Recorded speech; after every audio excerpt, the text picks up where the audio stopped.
forget actors for a minute. The real money in Indian cinema, it's behind the camera. We're talking about directors who've built entertainment empires worth over $850 million. These aren't just filmmakers making movies, they're business moguls who own cricket teams, run production studios bigger than small countries, and charge fees that make A-list actors look underpaid. From South Indian visionaries who made Telugu cinema a global phenomenon, to Bollywood dynasties worth more than entire film industries, from legendary auteurs who've been crafting classics for 4 decades, to directors whose single film fee equals your neighborhood's GDP, these 10 directors have cracked the code to turning lights, camera, action into lights, camera, cash explosion. Some charge $24 million per film and walk away with more money than the lead actors. Some haven't directed a hit in 10 years but are still richer than everyone else combined. And one surprise entry will absolutely blow your mind. Buckle up because this is CelebrAsian and we're about to spill all the karak chai on who's really running Indian cinema's money game. Starting our countdown at number 10, the new age action auteur taking Tamil cinema by storm, Lokesh Kanagaraj. With his solid $12 million fortune, this former banker turned filmmaker has created the Lokesh cinematic universe in just 6 films. And suddenly everyone in Hollywood wants their movie connected to his world. Lokesh's genius is making intelligent commercial cinema that doesn't insult your brain. His films have twists, interconnected storylines and action sequences choreographed like chess matches. He turned Kamal Hassan from has-been to box office beast with Vikram, which collected over $48 million worldwide. Now charging $7 million per film with a net worth of $12 million, Lokesh represents the new generation of directors who understand that audiences want both brains and brawn. His LCU is basically Tamil cinema's answer to Marvel's MCU, except with more violence and darkness. Fun fact, Lokesh was working in a bank when he quit to pursue filmmaking. His parents thought he was crazy. Stable job versus uncertain cinema dreams. Now he's worth $12 million, so jokes on the banking sector. Also, he's obsessed with crime thrillers and admits to watching The Departed at least 20 times. That's not research, that's a lifestyle commitment. At number 9, the man who turned Kannada cinema into a pan-Indian obsession, Prashanth Neel with his $14 million fortune. This Hassan boy made 2 KGF films that had people from Kashmir to Kanyakumari doing the Salam Rocky Bhai salute. Prashanth's journey is pure cinema magic. He made his debut with Ugram in 2014, cast his brother-in-law Shri Murali because nobody else trusted him, and the film became a cult classic. Then came KGF and suddenly everyone wanted a piece of this director who shoots action like a symphony and violence like poetry.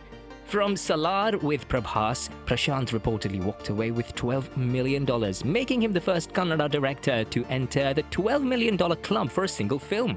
That's not just breaking barriers, that's nuking them from orbit and dancing on the rubble. Fun fact, Prashanth never attended film school. He learned everything on the job during Ugram. He's a self-taught genius who turned ancient epics into mass masala gold. Also, KGF's Rocky is completely based on Karna from Mahabharata. He literally turned mythology into a $120 million+ franchise, and he's only made 4 films in total. Imagine his wealth in another decade. At number 8, we have a true legend of Indian cinema, Mani Ratnam, with his impressive $18 million empire built over 4 decades. This Madras-born visionary didn't just make films, he created poetry on screen and changed how Indian cinema tells love stories, handles politics, and frames human emotions. Mani Ratnam is the director other directors worship and study. His films like Roja put Indian cinema on the global map in the 90s. Bombay tackled Hindu-Muslim romance when it was considered career suicide. Dil Se gave us Shah Rukh Khan's most unconventional role, and his recent Ponniyin Selvan duology proved he can still deliver more than $60 million blockbusters in his late 60s. He charges $2.6 million per film, and his production house Madras Talkies has produced 15 films over the decades. What makes Mani truly special is that he discovered A.R. Rahman when Rahman was still making jingles, launched the careers of countless actors like Madhavan and Aishwarya Rai, and his signature backlit romantic sequences became the template every director copied, but nobody has perfected. Fun fact, Mani Ratnam has an MBA and worked as a management consultant before entering films. He brings that business brain to creative storytelling, which is why his sets run efficiently and budgets stay controlled. Also, he's married to actress Suhasini, creating one of Tamil cinema's most respected power couples. And despite 4 decades in the industry dominating different eras, he still gets nervous before every single release because perfectionism doesn't age. Before we unveil the top 7 money titans, massive shout out to directors who just missed the list. Atlee, the Jawan director who's built an impressive $8 million fortune in just 1 decade and now charges $7 million per film. From fetching coffee for Shankar to making Shah Rukh Khan dance to his tunes, watch this Tamil mass master climb even higher. And Sukumar, the mathematical genius turned Pushpa mastermind worth $5 million currently, but here's the kicker. These younger directors are building empires at lightning speed. Hollywood's Steven Spielberg takes number 7, S. Shankar with his massive $24 million empire. This Kumbakonam-born director is basically India's answer to James Cameron, absolutely obsessed with cutting-edge technology, massive scale, social messaging, and budgets that make producers reach for blood pressure medication. Shankar's superpower is making films so ridiculously expensive that they stop being movies and become national events. Indian cost $6 million way back in 1996. Adjust that for inflation and you're looking at over $60 million budgets. He's been making expensive visual spectacles before expensive spectacles were even trendy, and his films always have hard-hitting social messages buried under all those explosions. He charges $5 to $6 million per film and reportedly earned around $6 million for the recent Indian 2. But here's the thing about Shankar. He's made only 14 films in 31 years because each one takes forever to complete. He literally spent 3 years making Indian 2. Quality over quantity is his strict motto. Though Indian 2's box office disaster proved even legends can stumble spectacularly when they take too long and lose touch.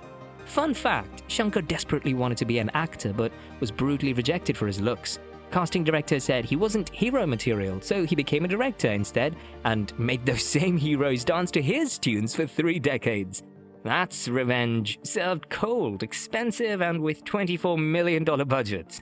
Also, literally every Shankar film tackles a social issue. Corruption in India, education system in Nanban, healthcare systems in Aniyan. He's basically teaching mandatory civics lessons with spectacular VFX and item numbers. At number 6, Bollywood's undisputed king of explosions and box office mathematics, Rohit Shetty, with his explosive $40 million empire. This Mumbai boy turned flying cars into a cinematic trademark, Diwali festival releases into his personal ATM machine, and admittedly mediocre scripts into guaranteed $12 million+ blockbusters. Rohit's success rate is statistically insane and mathematically improbable. 12 out of 15 films have been commercial successes, and he has a record 9 films in the $12 million club. Absolutely no other Indian director has that many certified blockbusters. He's basically cracked the exact box office code, photocopied the formula, and now just changes the leading actor's face while keeping the explosion budget pleasantly constant. His monthly income is $430,000. That's genuinely more than most hard-working people earn in years, and Rohit casually makes it in just 30 days. His annual earnings clock in at $4.6 million, even when he's not actively directing anything. His production house, Rohit Shetty Pictures, generates continuous wealth like a money printer. Plus, he hosts the reality show Khatron Ke Khiladi for $60,000 an episode because apparently making blockbuster films wasn't quite lucrative enough. Fun fact, Rohit's father, M.B. Shetty, was a legendary stuntman and action choreographer, but Rohit grew up in serious financial hardship after his father's tragic death. He started as a lowly assistant director, earning just 42 cents. Literally 42 cents!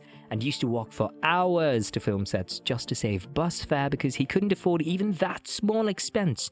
Now he casually owns a Lamborghini worth over $373,000 and lives in a 10-story Juhu mansion. That's not just professional success, that's pure cinematic redemption playing out in real life. If the list surprised you or even impressed you so far, smash that subscribe button and hit that bell icon because the top 5 directors have amassed wealth that will genuinely make your jaw drop to the floor. Including one man so insanely rich, he could buy multiple Bollywood production houses with pocket change and still have billions left over. Alright, let's keep counting those millions. Breaking into our top 5, at number 5, India's most expensive director and most internationally celebrated filmmaker, S.S. Rajamouli, with his estimated $48 million fortune.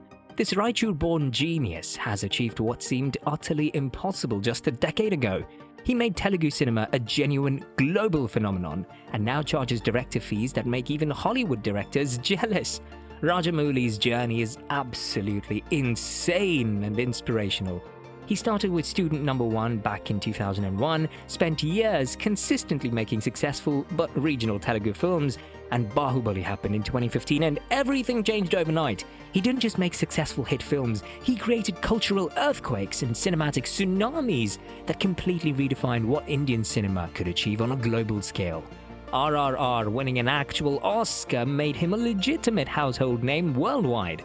Here's what's absolutely wild and game-changing. Rajamouli now charges $24 million per film. That's right, $24 million. For his upcoming SSMB 29 with Mahesh Babu, industry insiders report his director fees actually exceeds Mahesh Babu's own acting fee. When the director consistently out-earns the massive superstar, you know Indian cinema has fundamentally evolved. He reportedly earned around $24 million from RRR alone through his combined fees and substantial profit-sharing deals. What makes Rajamouli truly legendary beyond just money is that he single-handedly pioneered an entire pan-Indian film movement. Before Bahubali shattered barriers, Telugu films obediently stayed in Telugu-speaking markets. After Bahubali's unprecedented success, literally every South Indian film started ambitiously thinking national and global. He didn't just make money, he expanded the entire market, made subtitles fashionable and cool, and conclusively proved Indian regional stories can absolutely dominate worldwide. Fun fact, Rajamouli's father, Vijayendra Prasad, writes the core stories for all of his films. It's the ultimate successful family business where dad dreams up incredible worlds and son brings them to spectacular life with $60 million budgets. Also, Rajamouli famously spent 1.5 years purely in pre-production research for Bahubali, obsessively researching historical accuracy down to period-appropriate matchbox designs. And his wife, Rama Rajamouli, is his talented costume designer. They met through a traditional arranged marriage setup and created a creative partnership that's given global audiences pure cinematic magic. At number 4, Bollywood's undisputed maestro of visual magnificence, Sanjay Leela Bhansali with his stunning $157 million empire. This man genuinely doesn't make films, he meticulously creates moving Renaissance paintings that somehow also make absolutely massive money at the box office. It's like the Louvre Museum started selling tickets to masterpiece paintings that suddenly started dancing and singing. Bhansali's films are so visually gorgeous and sensory rich. They should legitimately come with medical warnings for aesthetic overload.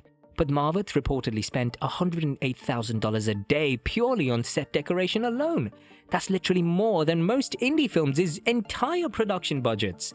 His costume budgets make professional fashion designers weep with absolute envy. His jewelry is frequently real gold and precious stones, and his legendary obsession with perfect mirror placement can consume literal hours of shooting time. He charges $6.6 to $7.8 million per theatrical project, and his successful production house Bhansali Productions keeps that massive wealth flowing continuously. His ambitious recent venture into premium OTT content with a lavish period series, Hira Mandi, definitively proved he can make even web series look and feel like $36 million big screen theatrical productions, complete with chandeliers that cost more than luxury cars. Fun fact, Bhansali is partially deaf in 1 year due to a childhood illness, which somehow mysteriously doesn't stop him from creating the most sonically perfect, musically rich films in all of Bollywood. He famously makes actors endure 50+ takes for a single shot because the phrase good enough simply doesn't exist in his perfectionist dictionary. Only absolutely perfect or reshoot immediately. And Deepika Padukone once joked publicly that working with Bhansali requires equal measures of pain tolerance, infinite patience, and burning passion. The bronze medal belongs to Bollywood's wholesome propaganda genius, Rajkumar Hirani, with his massive $157 million fortune. This man has somehow cracked cinema's seemingly impossible holy grail, making genuinely socially conscious films that simultaneously break all box office records while making diverse audiences laugh, cry, think deeply, and feel unreasonably good about themselves all at once. Hirani's secret weapon is absolutely genius-level emotional manipulation disguised as pure, wholesome entertainment. Want to seriously discuss catastrophic education system failures? Make it hilarious and heartwarming, revolving around friendship. Want to tackle uncomfortable religious hypocrisy? Give audiences an endearing innocent alien who asks devastatingly simple, uncomfortable questions. Want to cleverly whitewash Sanjay Dutt's genuinely problematic, controversial life? Make audiences cry uncontrollably with Ranbir Kapoor's vulnerable performance. The man's essentially a master propagandist, brilliantly pretending to be a friendly neighborhood, wholesome filmmaker uncle. Here's what's absolutely insane and unprecedented. Rajkumar Hirani has never, and I mean never ever, delivered even a single flop. Not one failure. Even the Shah Rukh Khan starrer Dunki that didn't live up to expectations wasn't officially a flop. That's not dumb luck or coincidence, that's understanding mass audience psychology infinitely better than actual trained psychologists understand it themselves.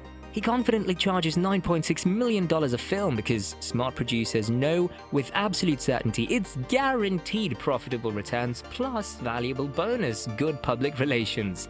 Fun fact, Hirani meticulously rewrites his script multiple times until they are literally mathematically audience-proof, meaning extensively tested on incredibly diverse focus groups, ranging from young kids to elderly grandparents to ensure everyone genuinely understands and connects. Also, he's consciously never made any film longer than 2 hours and 45 minutes because he genuinely respects your bladder capacity and realistic attention span. And here's the real kicker. He apparently has an ironclad contractual clause guaranteeing he gets absolute final cut on every single film with zero producer interference and no studio meddling whatsoever.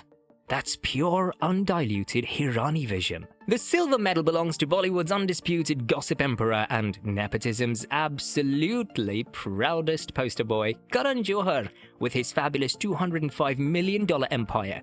Yes, he definitely inherited the established Dharma Productions from Daddy Yash Johar.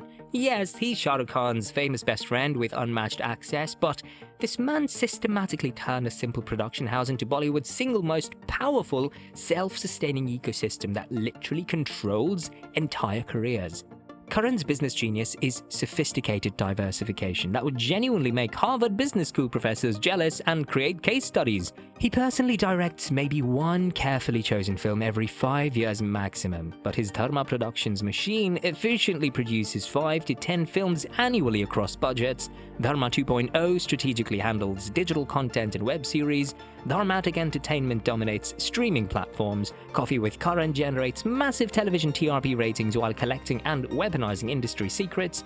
And he systematically launches star kids whose primary qualification is having famous, recognizable last names and influential parents.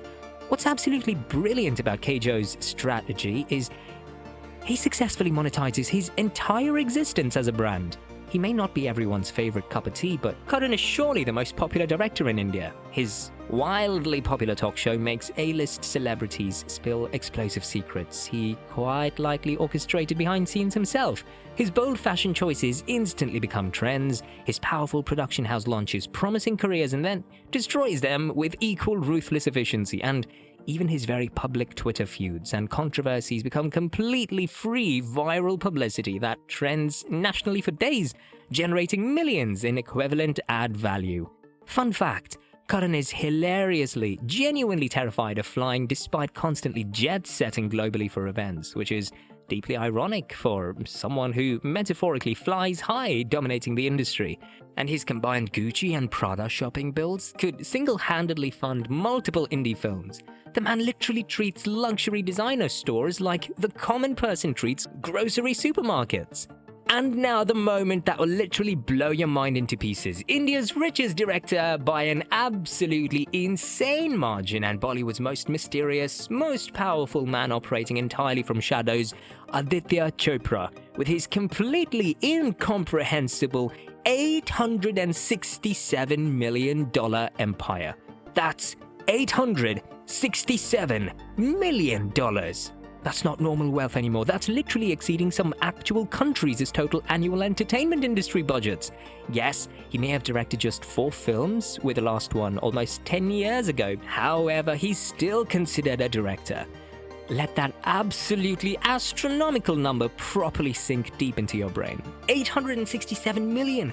That makes Aditya more than 4 times richer than Karan Johar at number 2. Karan's already obscenely wealthy at $205 million, and Aditya casually has over 4 times that amount.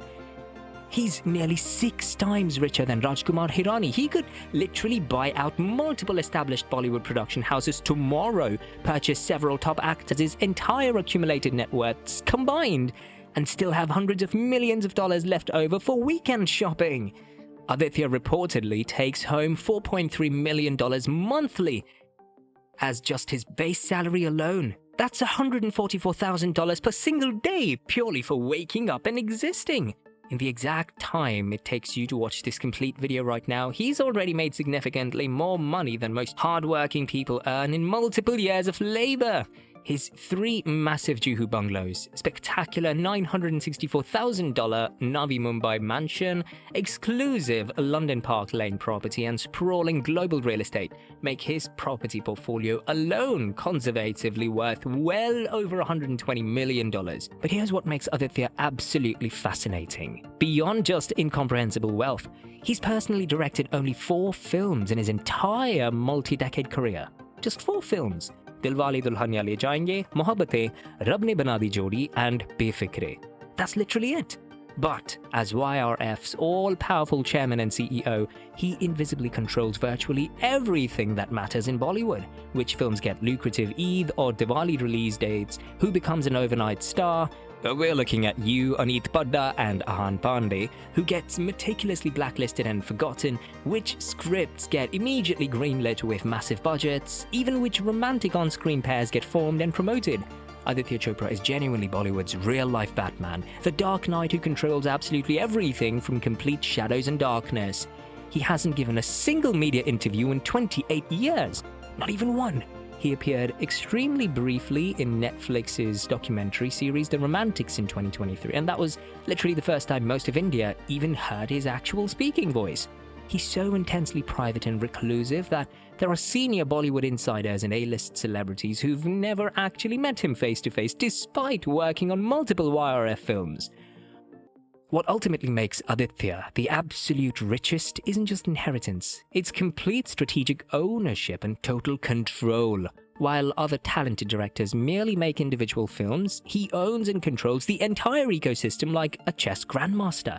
YRF produces films across budgets, distributes them nationally and internationally, controls their music rights, generating royalties forever, manages top talent through exclusive binding contracts, owns massive 20-acre state-of-the-art studio facilities, and literally decides which film releases on which valuable festive holiday. That's not just a production house anymore, that's a complete monopolistic empire.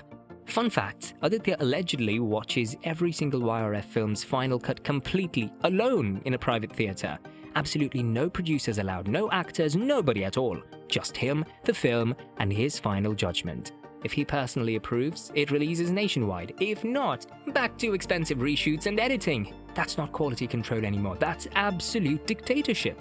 Also, his secretive marriage to superstar Rani Mukherjee was so intensely private that literally most of Bollywood found out after the wedding through surprised news reports. And he supposedly personally reads every single script submitted to YRF. When you're worth $867 million, obsessive micromanagement becomes a justified lifestyle choice and competitive advantage. These top directors aren't merely creative artists anymore. They're battle-tested CEOs, strategic empire builders, savvy brand managers, and entertainment moguls who've successfully turned pure storytelling into literal $100 million self-sustaining industries. So there you have it, India's 10 wealthiest directors conclusively proving that the real massive money in cinema isn't always in front of the camera striking hero poses. It's decisively behind the camera, confidently calling action and smartly owning the intellectual property. Were you absolutely shocked that Aditya Chopra is worth an incomprehensible $867 million? Genuinely over 4 times richer than even Karan Johar. Did it completely blow your mind that Rajamouli charges $24 million per single film? And honestly, who expected Lokesh Kanagaraj to build $12 million in just 6 films, or Prashanth Neel to accumulate $14 million from essentially 4 movies? The future, even more insane than today. As Indian cinema aggressively goes truly global with international collaborations, single film budgets are routinely hitting $120 million plus. OTT streaming platforms are paying tens of millions for exclusive digital rights, and international studio partnerships are becoming completely normal. These wealthy directors' fortunes will multiply exponentially in coming years. The next Rajamouli or Lokesh or Atlee might legitimately become a centimillionaire from just 5 or 6 strategic films. Now it's your turn to spill all the masala tea in the comment section below. Which director's massive wealth completely shocked you most? Would you personally rather charge $24 million per film but work for years, or own an $867 million diversified empire and control everything? And be brutally honest, if you suddenly had Karan Johar's $205 million deposited in your account tomorrow, what's the first ridiculously expensive thing you'd buy? A customized private jet? Your own cricket team? An entire production house? A private island? Tell us everything. If you absolutely loved discovering who's really running Indian cinema's multi-$100 million money game and just how insanely wealthy these directors truly are, smash that like button until your finger legitimately hurts. Subscribe to CelebrAsian with both hands and maybe even a foot, and aggressively ring that notification bell like it personally owes you $24 million with interest. Until next time, stay wealthy in mind, stay endlessly curious in spirit, and keep watching CelebrAsian for the real stories, where we bring you more stars, more stories, one Asia. Peace out.